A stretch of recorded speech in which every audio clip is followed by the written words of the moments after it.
ఏమండి ఇవాళ social media పచ్చి బూతులు తిట్టారు కదండి అందరినీ.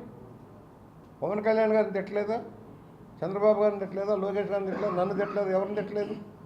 ఒరే ఆరేలా లా కొరక అంటే కూడా మేము పడ్డాం. అసెంబ్లీలోనే తిడితే పడ్డాం. అసెంబ్లీ సాక్షిగా తిట్టారు బూతులు. బయటకు రాని మహిళల్ని తోలనాడారు. ఇవాళ పరుగులు చేస్తూ ఉన్నారు చర్యలు తీసుకుంటామంటే. నీ సాక్షి టీవీ గాడిదలు కాస్తుందా? నీ అనుబంధ టీవీలు ఉన్నాయి కదా, నీ నిర్వాహకం ఏంటి? మేము అడుగుతా ఉన్నాం. ఇవాళ వాళ్ళ తరఫున నీ బాబాయ్ హత్య కేసుని నీరుగార్చింది నువ్వు కాదా? పోలీసు వ్యవస్థని దుర్వినియోగం చేసి సిబిఐని కూడా పక్కదారి పడిచింది నువ్వు కాదా?